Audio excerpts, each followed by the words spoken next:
اس کے بیٹے اور بیٹیاں ضرور اٹھائیں گے۔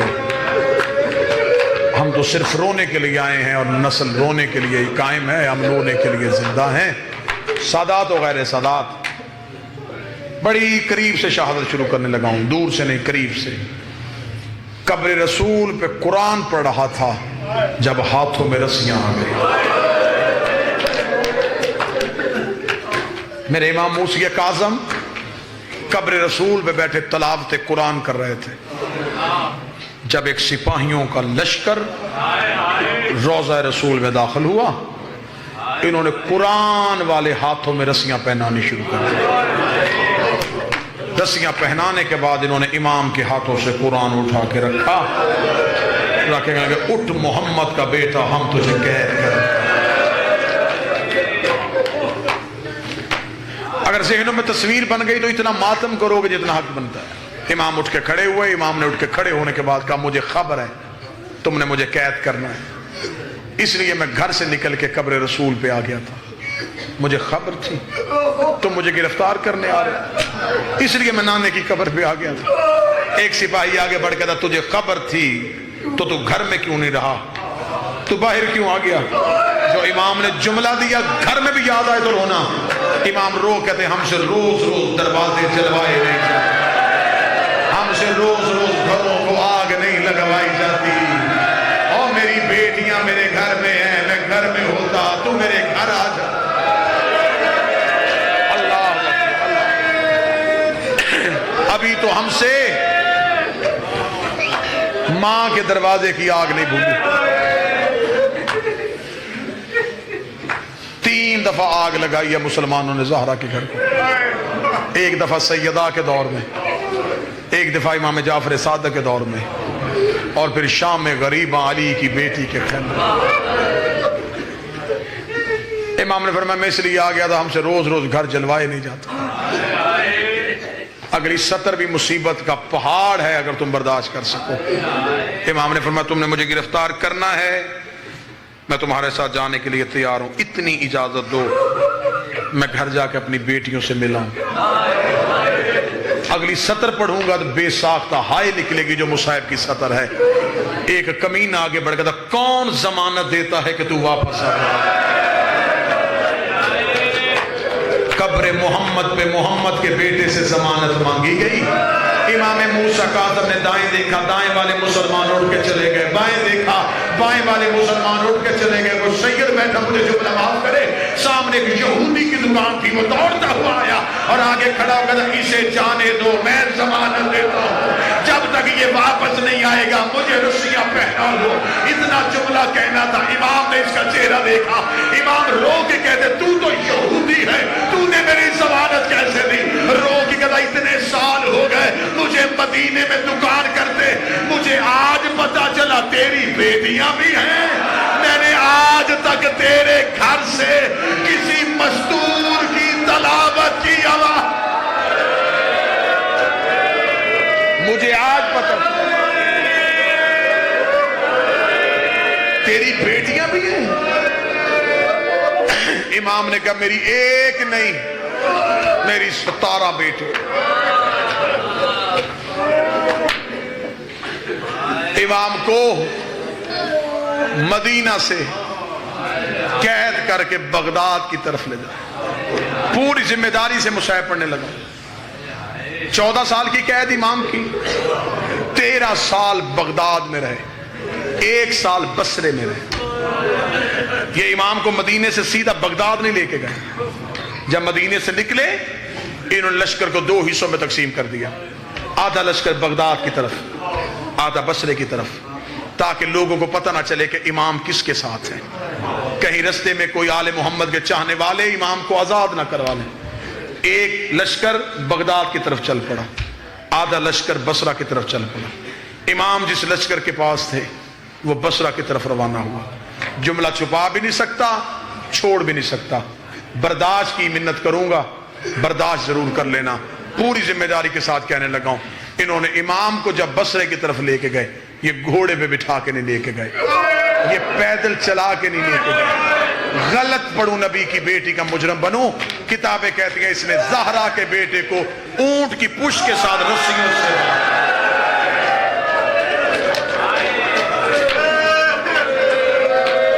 فرشتوں کے ساتھ امام موسیٰ کاظم کو پابند کیا، اونٹ کے اوپر چادروں کا ڈھیر رکھا تاکہ کسی کو خبر نہ ہو کہ اس پہ کوئی ہے۔ بصرے پہنچ گئے، 1 سال امام بصرے میں قید رہے۔ حاکم بصرہ نے 1 سال کے بعد حاکم بغداد کو خط لکھا، اس نے کہا میں گورنر بصرہ تجھ سے منت کرتا ہوں، جتنے قیدی دینے مجھے دے، مجھ سے یہ 1 قیدی لے جا۔ گورنر بغداد نے اس سے پوچھا یہ کوئی تکلیف دیتا ہے؟ اس نے کہا اس کی کوئی زحمت نہیں، نہ اس کی کوئی ملاقات آتی ہے، سارا دن یہ روزے کی حالت میں رہتا ہے، ساری رات یہ عبادت کی حالت میں رہتا ہے، نہ یہ کسی سے بولتا ہے نہ کسی سے بات کرتا ہے، اس کا نہ ملاقات ہے نہ یہ بولتا ہے نہ کچھ مانگتا ہے، تکلیف کس بات کی ہے؟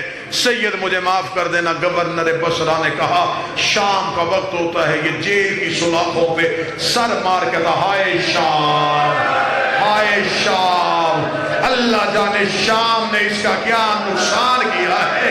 جیسے یہ شام کہتا ہے بصرے کی دیواریں ہلنا شروع ہو جاتی ہیں، پرندے زمین پہ گرنا،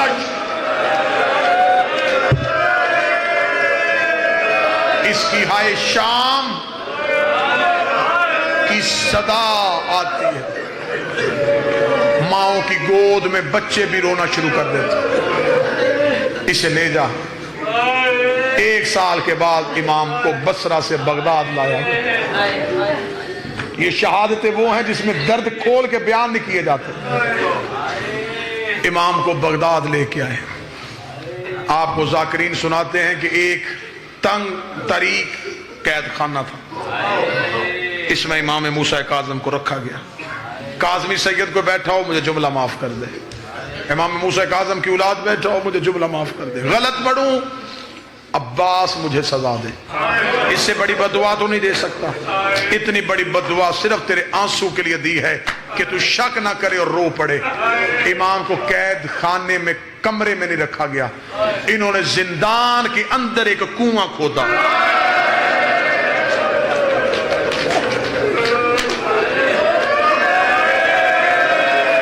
اللہ اکبر اللہ اکبر۔ اس کنویں کے چاروں طرف انہوں نے لوہے کی برچیاں لگائی، درمیان میں زہرا کے بیٹے کو رکھنے کے بعد انہوں نے کنویں کو پتھر کے ساتھ بند کر دیا۔ میرا بارواں زیارت ناہیہ میں کہتا ہے میرا سلام میرے اس غریب پہ جو کروٹیں لیتا تھا تو پہلو میں برچیاں چلی جاتی،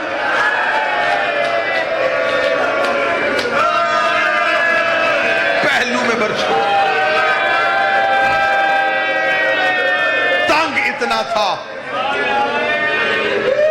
اتنا تھا کہ ان برچیوں کے درمیان بیٹھا نہیں جا سکتا، چھت اتنی چھوٹی تھی کھڑا نہیں ہوا جا سکتا۔ 14 میں سے 13 سال رکوع کی حالت امام کے بزرگ۔ ان ملعونوں نے یہ بندوبست کیوں کیا؟ یہ طاقت امام سے واقف تھے، یہ معجزات امام سے واقف تھے۔ اس کنویں کے اوپر انہوں نے ایک کمرہ بنایا، اس کمرے میں ایک چھوٹی سی کھڑکی تھی جو بازار میں کھلتی تھی۔ جو امام کے زندان کا داروغہ تھا وہ اس کھڑکی میں بیٹھتا تھا، بازار سے لوگ گزرتے تھے۔ ایک دن ایک ایوب نامی شخص بازار سے گزرا، اس نے دیکھا کہ داروغہ کھڑکی میں بیٹھا رو رہا ہے۔ یہ قریب گیا، اس نے کہا جتنی میرے پاس معلومات ہیں وہ یہ بتاتی ہیں کہ ہمیشہ قیدیوں کے زندان میں وہ سپاہی پہرے پہ کھڑا کیا جاتا ہے جو سخت دل ہو تاکہ اسے قیدی پہ رحم نہ آئے۔ تو داروغہ ہو کے رو رہا ہے؟ داروغہ نے کھڑکی پہ سر مار کر دعا کر مجھے موت آ۔ اس ایوب نامی شخص نے جس نے یہ روایت کی، اس نے کہا کیوں ایسا کیا ہوا؟ اس نے کھڑکی میں جو بات کہی ہے اس نے کہا 13 سال ہو گئے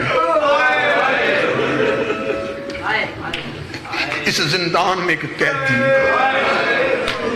میری اس پہ ڈیوٹی، میں ہر صبح جب ڈیوٹی پہ آتا ہوں میں سلام کرتا ہوں، یہ صرف سلام کا جواب، پھر میری اس سے کوئی بات نہیں ہوتی۔ یہ حکومت کو کوئی مخصوص قیدی ہے۔ تو اس نے کہا پھر آج کیا ہوا ہے؟ اس نے کہا آج میں صبح جب اپنی ڈیوٹی پہ آیا ہوں 13 سال بعد اس کے زندان سے آواز آئی ہے تیری کوئی بیٹی ہے؟ وہ کہتا میں نے منہ زندان پہ لگ کے کہا ہاں میری بیٹی، رو کے کہتا میں نے 13 سال میں تجھ سے کچھ نہیں مانگا، ہو سکے اپنی بیٹی کو زندان میں لے کے آ، وہ تھوڑی دیر مجھ سے باتیں کرے۔ میں نے کہا بیٹی میری ہے، تجھے کیا ملے گا؟ رو کے کہنے لگا میں بیٹیوں سے ترس گیا۔ اجرکم اللہ،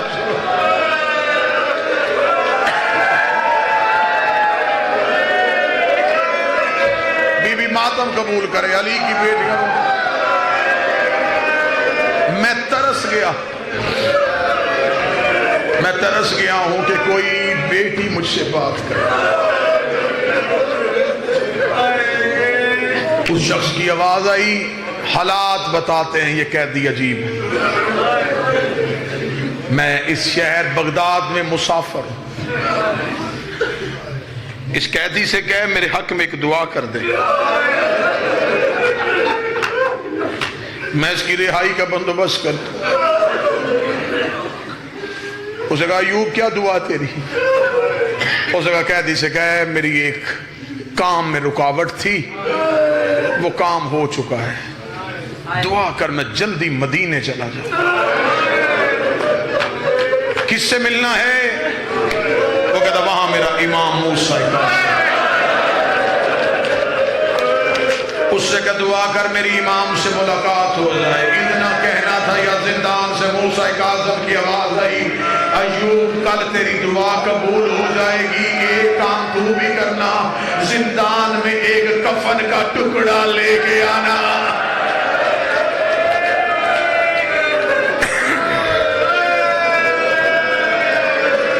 کل کسی لاوارث قیدی کو کفن کی ضرورت،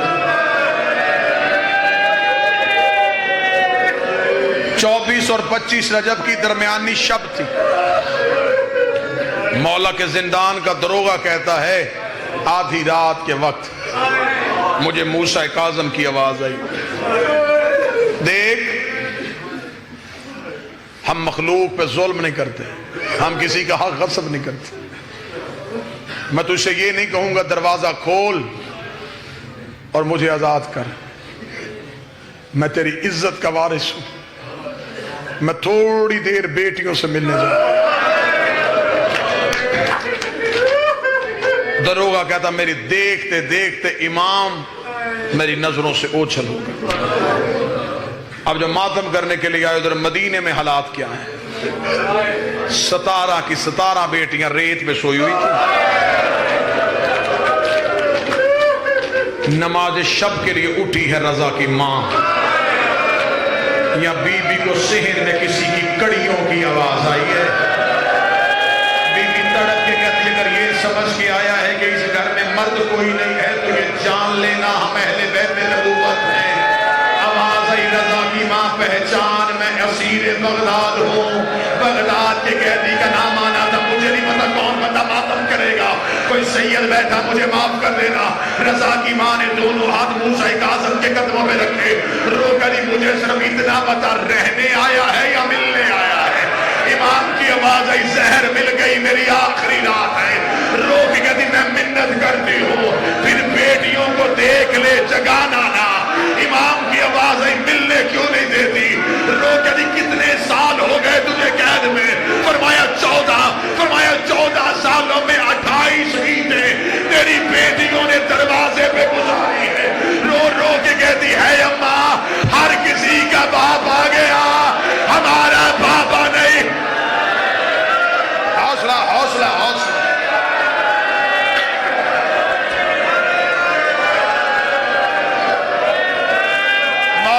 میری منت ہے، بیٹیوں کو دیکھ لے، جگانا نہ۔ اگر میں جملہ پڑھ سکا اور تو برداشت کر سکا، امام کمرے میں داخل ہوئے، 17 کی 17 ریت پہ سوئی ہوئی تھی، آگے آگے رضا کی ماں چلی، رو کے کہتی یہ تیری بیٹی سغرا ہے، یہ تیری زینب سو رہی ہے، یہ تیری فروا سو رہی ہے، سب سے آخر میں آ کے آواز دے کے کہتی اسے نہ جگانا، یہ تیری چھوٹی فاطمہ ہے۔ فاطمہ کا نام آنا تھا۔ موسیٰ کاظم ریت پہ بیٹھے، قوم کی بی بی تڑپ کے اٹھی، رو کے دی اور کسی سے مل نہ مل، مجھے مل کے جا، میں نے قوم کی پہاڑیوں پہ رول رول کے مر جانا، او میرا بغداد کا قیدی، او میرا 14 سال کا حوصلہ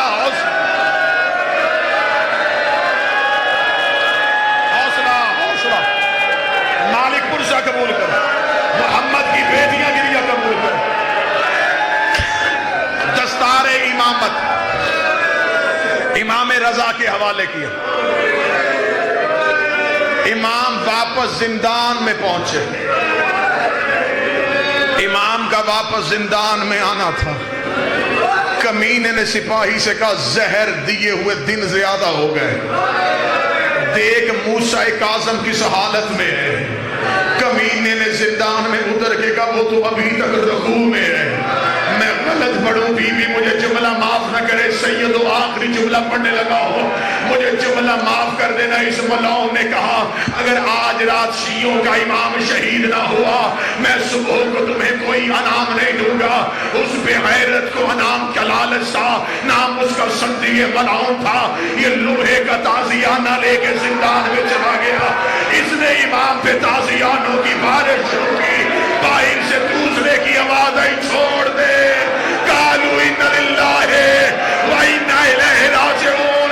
مجھے بول کے بتاؤ جنازہ زمین سے اٹھایا جاتا ہے، میرا بارواں کہتا میرا سلام میرے اس قیدی پہ جس کا لاشا زنجیروں سے نکالا گیا ہے، جس کا لاشا پرچیوں سے کھینچا گیا۔